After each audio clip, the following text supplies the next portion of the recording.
नमस्कार, छत्तीसगढ़ कौशल्या भूमि में स्वागत है आपका। मैं हूं आपके साथ प्रियंका मिश्रा। बुलेटिन की करेंगे शुरुआत। छत्तीसगढ़ के मुख्यमंत्री विष्णुदेव साय ने स्वामी विवेकानंद की पुण्यतिथि पर उन्हें नमन करते हुए श्रद्धांजलि दी है।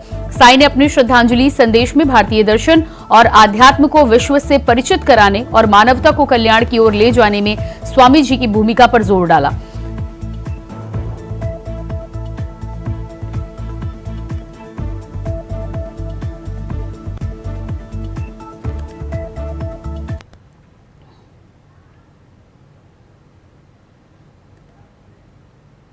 खबर रायपुर से है, जहां मुख्यमंत्री विष्णुदेव साय ने पंजीकृत श्रमिकों के मेधावी बच्चों को 2-2 लाख रुपए की राशि का चेक दिया है। आपको बता दें कि सीएम साय ने मुख्यमंत्री सेनौनी बाबू मेधावी शिक्षा सहायता योजना के तहत 13 बच्चों को चेक बांटे गए। इस राशि में 1 लाख रुपए की प्रोत्साहन राशि, स्कूटी खरीदने के लिए 1 लाख रुपए की राशि शामिल है।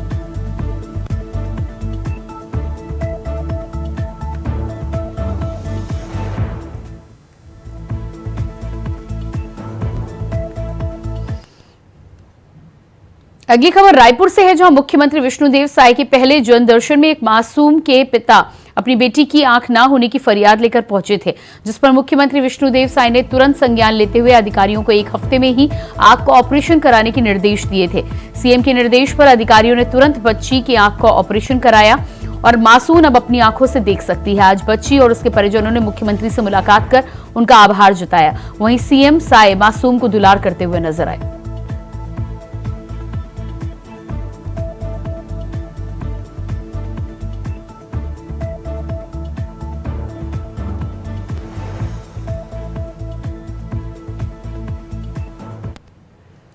और उसके बाद रायपुर से बड़ी खबर निकलकर सामने आ रही है। सीएम साय ने की लोगों से मुलाकात। जन दर्शन कार्यक्रम में आए लोगों से की गई मुलाकात। सीएम ने मुलाकात कर लोगों की सुनी समस्याएं। वहीं लोगों की सबसे बड़ी समस्या बेरोजगारी। महिलाओं ने भी अपनी जॉब की समस्या सीएम को बताई।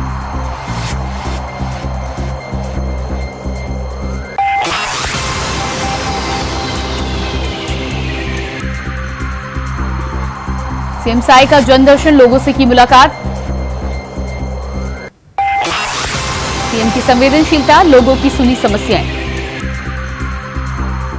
मुख्यमंत्री निवास पर सीएम साय का यह दूसरा जनदर्शन कार्यक्रम है।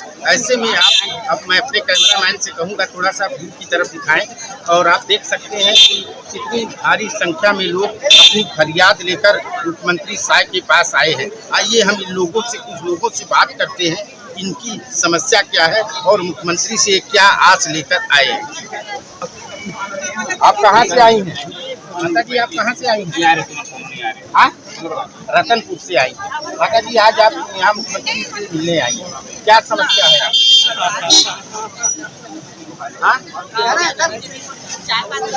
सर्विस के लिए? किसके सर्विस के लिए माता? अपने नाती के सर्विस के लिए आई। अच्छा, ठीक है माता जी, ठीक है, थैंक यू। कुछ बोलेंगी आप लोग? हम लोग बैंक से बहुत परेशान हैं। हाँ, तो ठीक है। हाँ, बताइए आप कहाँ से आई हैं? महावीर नगर, यही रायपुर राजधानी से। क्या नाम है आपका? मुमता लाल। मुमता जी, क्या समस्या है आपको? डॉक्टर जवाब दे दिया है।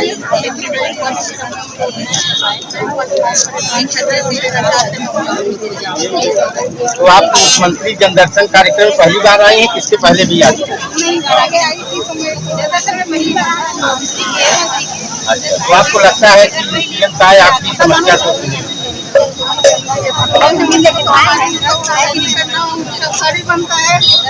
ठीक है, आप किस समस्या लेकर आए? अच्छा, शिक्षक भर्ती लोग आप लोग हैं, तो क्या उम्मीद करती हैं आप? अच्छा, क्या नाम है आपका? भूमि भारती जी, आपका लेकर आपके और शिक्षा और लोग आएंगे। कितने लोग हैं शिक्षा करने? 30 से 25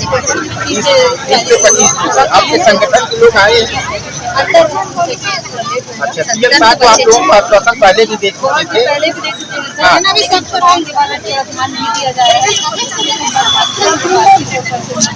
अच्छा, तो आज आप लोग मिलकर अपनी समस्या का निदान चाहेंगे। कितने लोग आप लोग लगभग आए?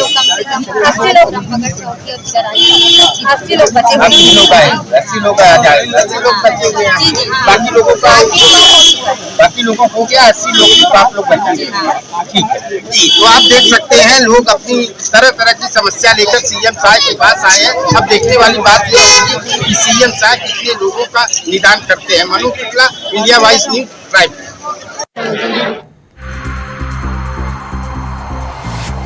और इसी खबर पर हमारे साथ रायपुर से संवाददाता मनोज शुक्ला लाइव जुड़ चुके हैं। जी मनोज, जिस तरह से मुख्यमंत्री जन दर्शन कार्यक्रम में भारी भीड़ देखने को मिल रही है, तस्वीरें सामने आ रही हैं, किन किन समस्याओं को लेकर लोग वहां पर पहुंचे हैं और क्या उम्मीद जताई जा रही है? जिनका आपको बता दूं कि यहाँ पर ये मुख्यमंत्री साहब का दूसरा जन दर्शन कार्यक्रम है और यहाँ पर हजारों की संख्या में लोग अपनी समस्याओं को लेकर आज मुख्यमंत्री साहब से अवगत हुए और उन्होंने मुख्यमंत्री साहब ने भी लोगों को त्वरित निराकरण करते हुए काफी संख्या में लोगों को राहत दी है। ऐसे में आप देख सकते हैं हमारे ठीक पीछे हम यहीं भी मुख्यमंत्री निवास पर मौजूद है और अभी भी हजारों की संख्या में लोग यहाँ पर उपस्थित भी है। लोग चाहते हैं कि हम सीएम साहब से मुलाकात कर लें, अपनी अपनी समस्या, तरह तरह की समस्या और ज्यादातर समस्या यहाँ पर बेरोजगार लोगों को देखने को मिली। लोगों से हमने बात भी किया तो लोगों ने अपनी नौकरी की लेकर समस्या बताई कि हमको जॉब नहीं मिल पा रहा है और यहाँ महिलाएं भी भारी मात्रा में आई थी और कुछ नर्सिंग की छात्राएं थी, उनको भी जॉब की समस्या थी। उन सब ने आज सीएम साहब से मुलाकात कर सीएम साहब ने उन लोगों को आश्वस्त किया कि जल्द से जल्द आप लोगों के जॉब के निराकरण करने का प्रयास करूंगा। जी बिल्कुल, तो बेहद अच्छी पहल है जिस तरह से मुख्यमंत्री यहाँ लोगों से मुलाकात कर रहे हैं। इससे पहले भी एक जन दर्शन दरबार मुख्यमंत्री लगा चुके हैं और उससे लोगों को स्वास्थ्य संबंधी कई समस्याएं सुलझी भी हैं।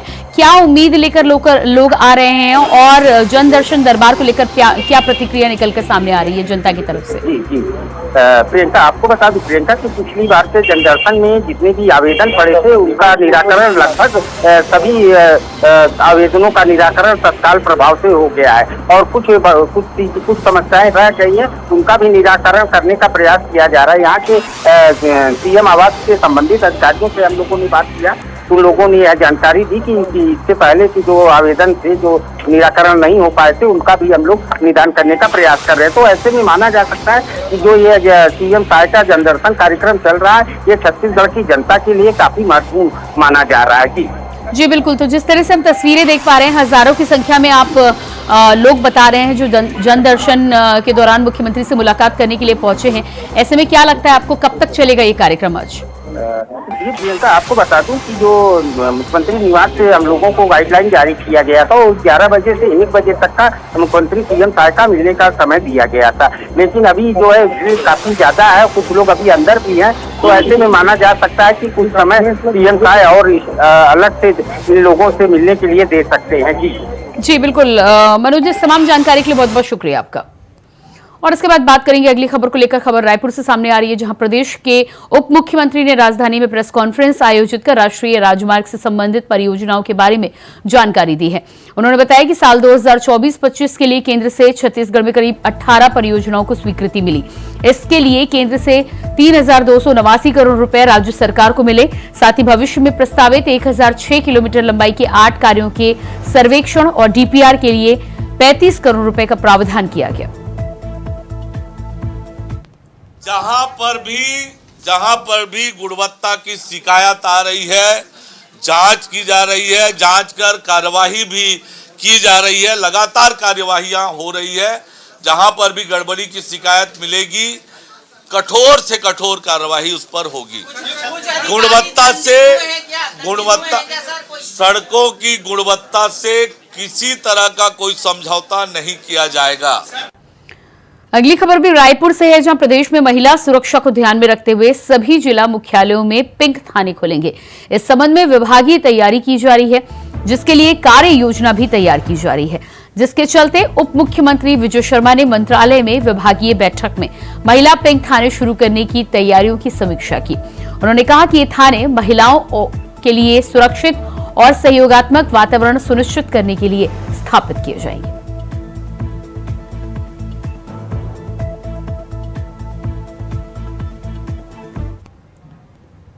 खबर रायपुर से है, जहां हाथरस घटना को लेकर गृह मंत्री विजय शर्मा ने बताया कि सीएम साई ने गंभीरता दिखाते हुए ऐसे कार्यक्रमों की जिम्मेदारी तय करने की बात कही है।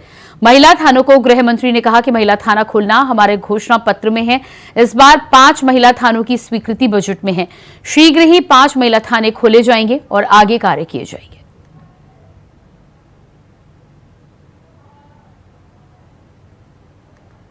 ये बात कैसे इसका संचालन होगा? नहीं, महिला थानों की घोषणा हमारे घोषणा पत्र में है और इस बार 5 महिला थानों की स्वीकृति भी बजट में है, तो ये शीघ्र प्रारंभ हो जाएंगे और उसके साथ साथ आगे की प्रक्रिया भी प्रारंभ हो गई। इन 5 थानों के खुलने के तुरंत बाद ही अन्य जिलों के लिए भी महिला थाना खोलने की प्रक्रिया प्रारंभ हो जाएगी। इसके 2 बातें हैं, यह तो प्रारंभ हमारे घोषणा पत्र में भी था और दूसरा नए 3 कानून जो अभी लागू हुए हैं उसके अंतर्गत भी इस बात की आवश्यकता है कि महिला थाना खोला जाए। खबर बलौदाबाजार में आपदा प्रबंधन मंत्री टंकराम वर्मा ने समीक्षा बैठक ली। बता दें कि संयुक्त जिला कार्यालय में सभा कक्ष में अधिकारियों के साथ बैठक ली गई, जहां उन्होंने राजस्व विभाग में नामांतरण, बंटवारा, सीमांकन जैसे बहुत से छोटे कार्य होते हैं जो हर किसी से जुड़े होते हैं। इन कामों का निपटारा समय पर कर दिया जाए तो लोगों में राजस्व विभाग के प्रति जो नजरिया है वो सकारात्मक हो सकता है। साथ ही ये भी कहा कि बरसात में जिले के नदी नालों में बाढ़ की स्थिति निर्मित होती है। इससे निपटने के लिए सभी आवश्यक व्यवस्थाएं सुनिश्चित होनी चाहिए। स्थानीय युवाओं को रोजगार उपलब्ध कराने के लिए अधिकारियों से रणनीति बनाने के निर्देश भी दिए गए।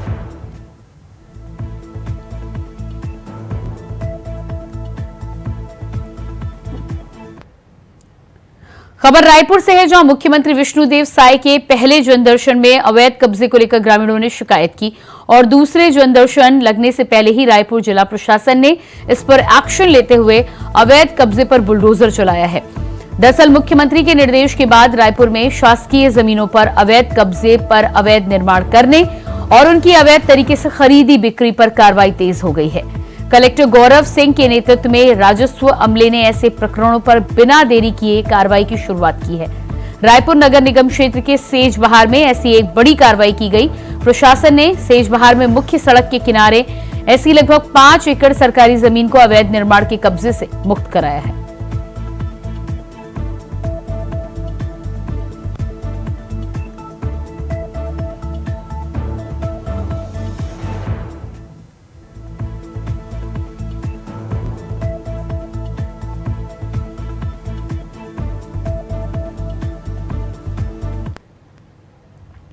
खबर रायपुर से है, जहां पुलिस की निजात अभियान के तहत नशे के खिलाफ लगातार प्रहार, विजिबल पुलिसिंग और अपराधियों पर सख्ती से अपराधियों में कमी देखने लगी है। अभियान के 5 महीने में पिछले साल के मुकाबले अपराधों में 8% की गिरावट आई है। मारपीट में 4%, हत्या व हत्या के प्रयास में 15%, चाकूबाजी में 40%, बलात्कार में 10%, छेड़छाड़ में 23% और चोरी में 4% की कमी दर्ज की गई है।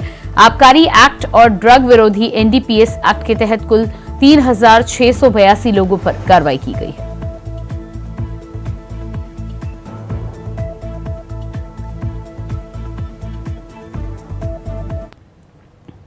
अगली खबर नारायणपुर से है, जहां सुरक्षा बलों और नक्सलियों के बीच मुठभेड़ हो गई। मुठभेड़ में सुरक्षा बलों ने 5 नक्सलियों को मार गिराया, जिसके बाद जवानों की वापसी के दौरान नक्सलियों ने IED ब्लास्ट कर दिया। वहीं जवानों की जवाबी कार्रवाई से नक्सली भाग गए, लेकिन ऑपरेशन अभी भी जारी है। बता दें कि मृतक नक्सलियों के कब्जे से अवैध हथियार बरामद किए गए हैं।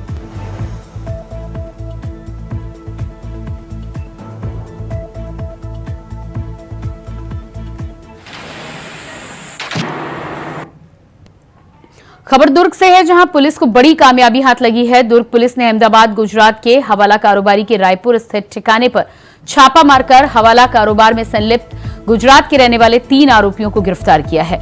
दुर्ग SP जितेंद्र शुक्ला ने प्रेस कॉन्फ्रेंस कर बताया कि भिलाई के सुपेला से ऑनलाइन गेमिंग ऐप के जरिए सट्टा का पैनल चलाने वाले आरोपी की गिरफ्तारी के बाद हवाला कारोबार का खुलासा हुआ है। शुक्रवार को यहाँ पे हमने 2 आरोपियों को पकड़ा था, जिनसे हमें ये पता चला कि वो दोनों लड़के अपने 3 पैनल जो अलग अलग ऑनलाइन सट्टा ऐप के थे वो हैदराबाद में चला रहे हैं।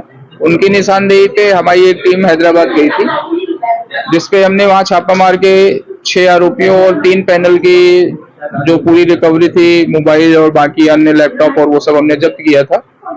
उन 6 आरोपियों को जब हम यहाँ पे ले आए और विनय और शुभम की जो हमने मोबाइल से डेटा रिकवर करने के लिए दे के रखा था, उसकी डेटा रिकवर हुआ। तो उस पे जब हमने एनालिसिस किया बैठ के 2 दिन, तो उसमें बहुत सारी चैट जिसपे पैसे के लेन देन कहाँ पे ट्रांसफर करना है, कैसे ट्रांसफर करना है, वो विनय और शुभम के बीच में निकला। दुर्ग से हमारे साथ संवाददाता श्रीकांत दास लाइव जुड़ चुके हैं। जी श्रीकांत, जिस तरह से इस गैंग का खुलासा हुआ है, बताया जा रहा है कि गिरफ्तारी होने के बाद हवाला से जुड़े हुए तार भी निकलकर सामने आए हैं, क्या है पूरी जानकारी? जी, आपको बताना चाहेंगे कि जो ऑनलाइन गेमिंग ऐप जो लगातार युवाओं को बदलाती रहती है, इसी टाइप का एक गेमिंग ऐप था जिसमें लगभग पुलिस द्वारा लगभग 80 लाख रुपए का कैश यहाँ पे बरामद किया। आप बताना चाहूंगा 28 जून को एक विनय को नाम का एक बंदा यहाँ पे गिरफ्तार होता है। वो उनसे जानकारी ली जाती है तो वो पूरी जानकारी देते हैं कि हैदराबाद और अलग अलग सिटी में यहाँ पे ऑनलाइन गेमिंग ऐप चल रहे हैं, जिसके माध्यम से यहाँ पे हवाला, उस पैसे को हवाला के माध्यम से अलग अलग जगहों पे भेजने का काम एक पैनल के द्वारा किया जाता था।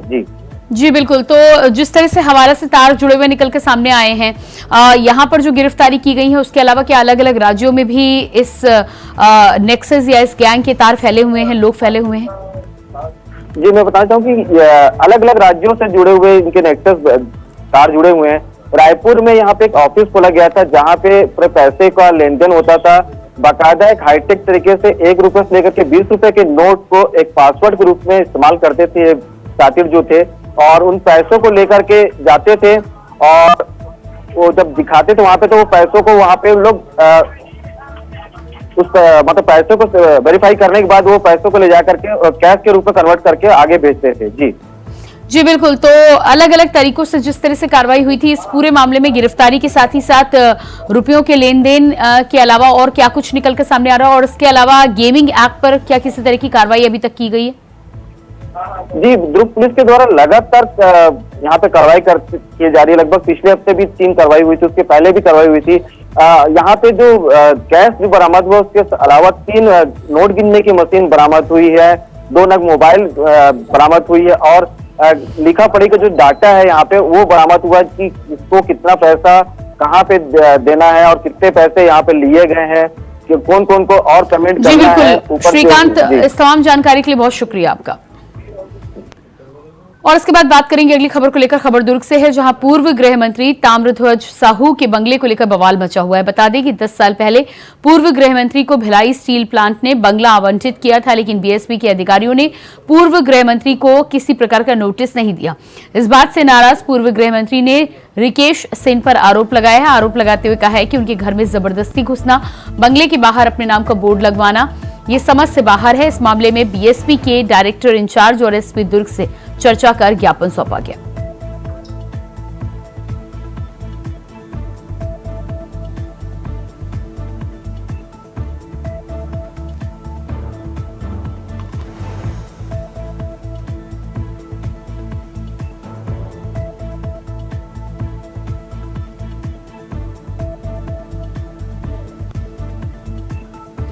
तो इस पूरे मामले में पूर्व गृह मंत्री की नाराजगी निकलकर सामने आई है। बंगले पर बवाल को लेकर यहां पर घमासान सियासत देखने को मिल रही है। जानकारी मिल रही है कि बिना नोटिस के पहले बंगले के बाहर बोर्ड लगाए गए और बोर्ड की अदला बदली हुई, जिससे पूर्व गृह मंत्री की नाराजगी निकलकर सामने आई है। साफ तौर पर उन्होंने कहा है कि पूर्व गृह मंत्री की समझ से बाहर ये प्रकरण यहां पर नजर आ रहा है। साथ ही साथ एसपी को ज्ञापन भी सौंपा गया है। तो साफ और दुर्ग से संवाददाता श्रीकांत दास हमारे साथ लगातार बने हुए हैं। जी श्रीकांत, जिस तरह से बंगले को लेकर पूर्व गृह मंत्री का बयान निकल के सामने आया है, उनकी नाराजगी साफ देखी जा रही है और उसके बाद एसपी को ज्ञापन सौंपा गया है, क्या है पूरा मामला? जी, बताना चाहेंगे कि कल का दिन बहुत ही अलग ही यहाँ पे राजनीति उठापटक चली है। जो पूर्व कांग्रेस के गृह मंत्री और पूर्व सांसद ताम्रध्वज साहू जी को जो बंगला यहाँ पे अलॉट किया गया था सेक्टर 9 में, उस बंगले पे कल अचानक से रिकेश सेन के समर्थक वहां जाते हैं और वहां पे बोर्ड लगाते हैं। जब वहां पे हम हमारे द्वारा पता किया जाता है कि क्या मामला है, तो वहां पे निकल के आता है कि जो गृह मंत्री का जो बंगला है वो अब जो रिकेश सेन रासायनिक विधानसभा के जो विधायक है उनको अलॉट कर दिया गया है। और उनको जो रामदास साहू जी हैं उनको यहाँ से बीएसपी के द्वारा कुछ लेटर भी यहाँ से इशू किया गया था, लेकिन वो अभी तक बंगला खाली नहीं किए। जब हमारे द्वारा उनसे संपर्क किया गया तो उनका कहना साफ था कि अभी तक मुझे बीएसपी के द्वारा कोई भी अल्टीमेट नहीं मिला है, ना ही कुछ ऐसी जानकारी है, और बिना जानकारी के वहां पे बंगले पे जा करके नारेबाजी करना और जो गेट का ताला तोड़कर अपना बोर्ड लगा देना, ये बहुत ही छोटी तरीके से राजनीति कर रही है। हम भी सत्ता में थे लेकिन कभी किसी को इस तरह के संग नहीं किए, और इस तरह के जो वैशाली नगर विधानसभा के जो विधायक हैं वो बंगले पे जाके और उनके समर्थक लोग वहां नारेबाजी करते हैं। इसको लेकर के वो जो एसपी के उच्च अधिकारी थे उनसे भी संपर्क किए और दुर्ग एसपी जितेंद्र शुक्ला से भी संपर्क करके उनको ज्ञापन सौंपे हैं। जी बिल्कुल। तो इस पूरे मामले में जिस तरह से कोई नोटिस सामने नहीं आया है, अब एसपी को ज्ञापन सौंपा गया है, इस पूरे मामले में क्या लगता है, किस तरह की, क्या वाकई बंगला खाली कराया जाना है सरकार के द्वारा? ये बताना चाहेंगे कि वहाँ पे और भी मंत्री जो बीजेपी के हैं या फिर कांग्रेस के रह रहे हैं, आसपास के काफी बड़ा सेक्टर है वो, और यहाँ पे जो रामदास साहू जी का कहना था, जो पूर्व गृह मंत्री हैं, कांग्रेस के दिग्गज नेता हैं, उनका साफ तौर पे कहना था कि हमें तो इस तरीके से कोई भी जानकारी बीएसपी के द्वारा नहीं दी गई है, और हमारे द्वारा जब वहाँ देखा गया तो वहाँ पे बाहर जो दीवार में नोटिस चिपका हुआ था, और जब कांग्रेस बीजेपी समर्थक जो रिकेश सेन के समर्थक उनसे जब बात किए तो उनका कहना था कि लगभग हमारा पिछले महीने से 20 तारीख से इसका किराया कटना चालू हो चुका है, क्योंकि विधायक जी का बंगला अलाट हो चुका है। जी बिल्कुल श्रीकांत, इस जानकारी के लिए बहुत बहुत शुक्रिया आपका। और इसी के साथ छत्तीसगढ़ कौशल्या भूमि में फिलहाल इतना ही। खबरों का सिलसिला जारी रहेगा। नमस्कार।